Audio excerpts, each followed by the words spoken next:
So ayun, 8:00 na ng umaga at may harvest na tayo ng 44 watts, 45, 46 diyan naglalaro.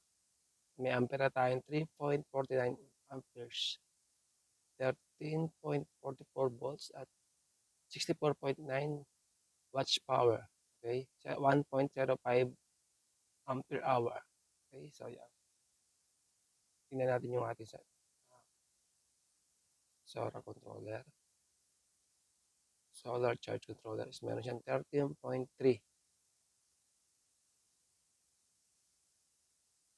Buksan natin itong ating breaker dito. Yung breaker na yan para dito sa ating low voltage disconnect. Buksan natin.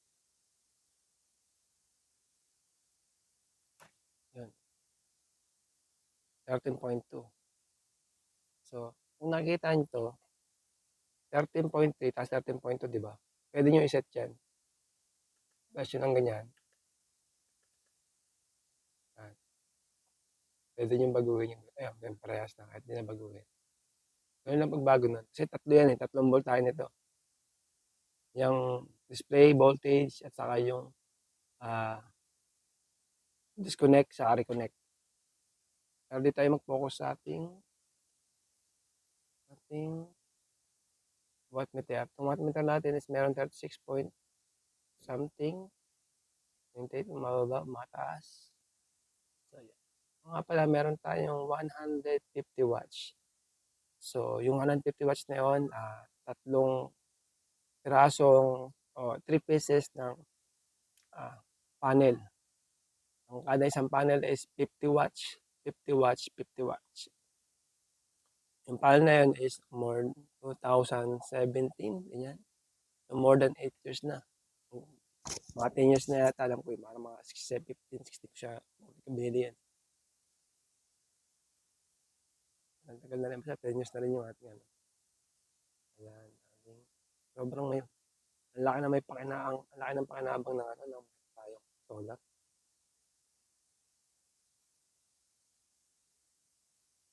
Sa ating nga palang, ito, makikita nyo to, ito yung ating solar breaker lang ng solar natin.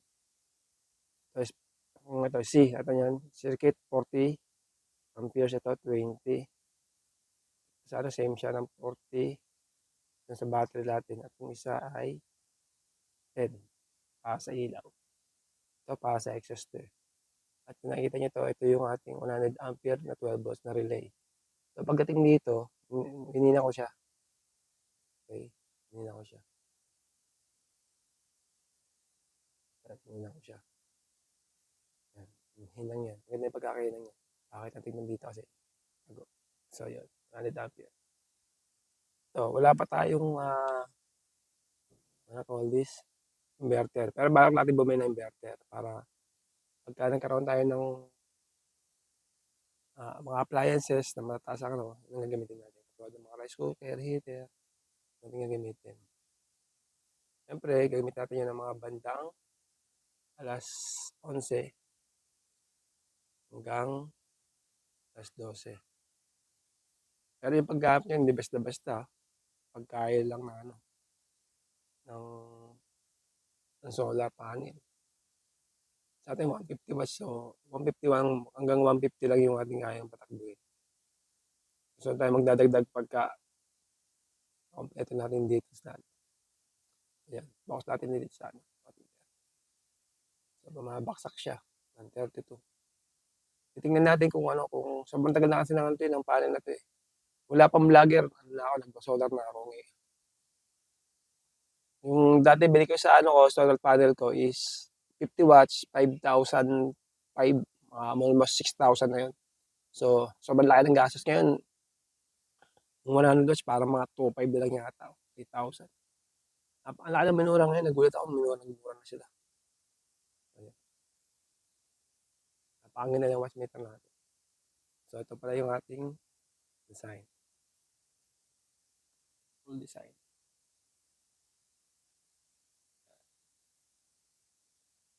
So, nasa 13 volts na yung ating battery.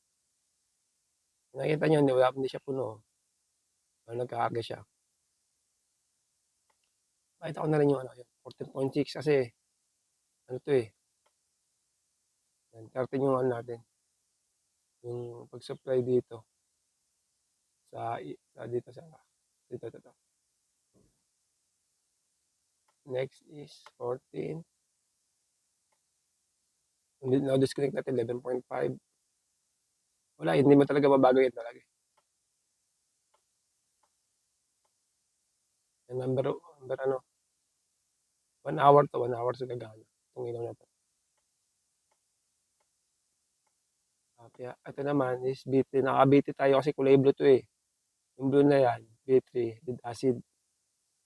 Okay. Punta naman tayo dito sa ating double dash disconnect. Kung nakita nyo, kita ba? 12.9. Ating panila. Yan. 12.9 ang ating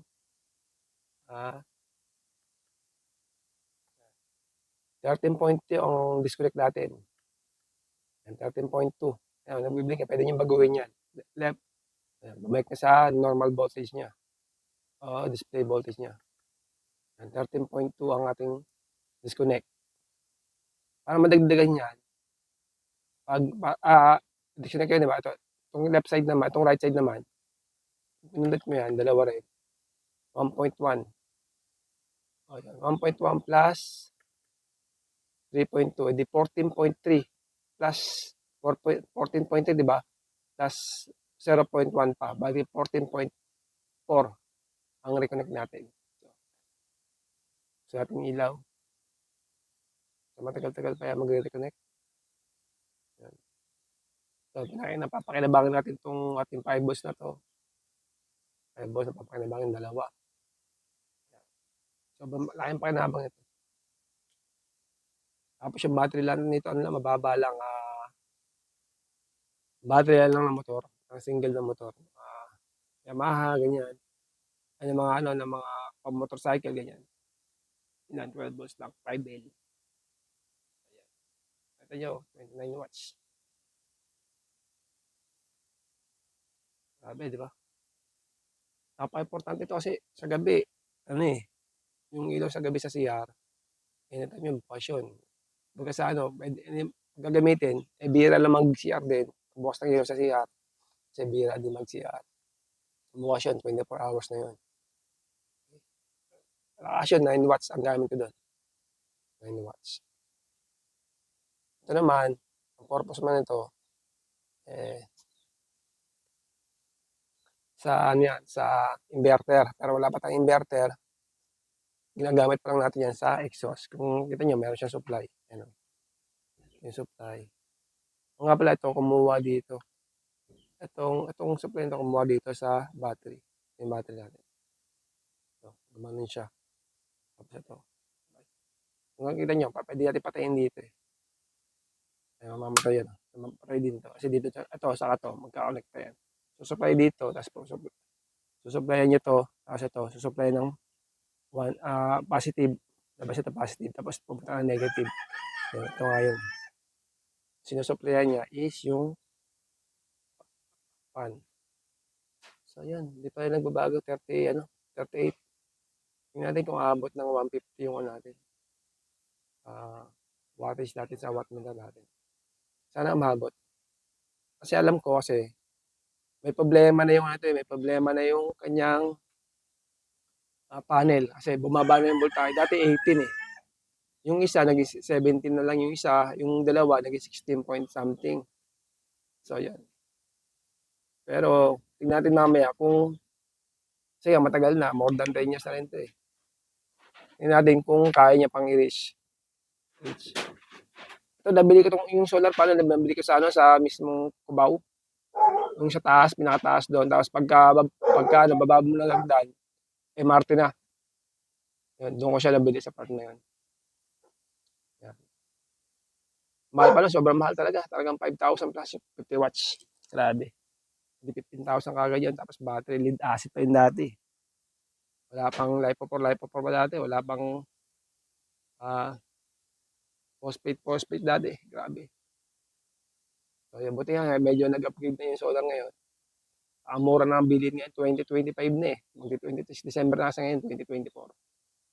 December 24, 25 na pala, December 25, 2025 ang ating taon ngayon. 1,005 lang yung ano, yung 100 watts, grabe mura. Yung panahon ko siguro mga ayan 55 'yun, lumagpas na siyang 55. Ayan, lumagpas ng 55. Oh, 5 volts 'to, 'pag gusto mong ilawin dito, may konting liwanag pa rin. So 'yan. Yung pagdating naman sa ilaw sa ano, magdamag, wala pa tayong ilaw na magdamag, eh, yung 12 volts para siguro kukuha tayo mga ano lang, dim light lang, 'pag matutulog na 3 watts lang gano'n o kaya 1 watts kung meron tayong makuhang 1 watts. Buksan natin dito. Ayun, umabot ng 60, oh, 60. Kasi parang good pa yung ano natin, parang good pa yung ating solar panel kasi 60, oh. Almost ano na yan, 45 watts, 45%. Point. So, yan. Yun lang muna. Tignan natin mamaya. Update ko kayo kung anong status. Total, 60 ano na yun.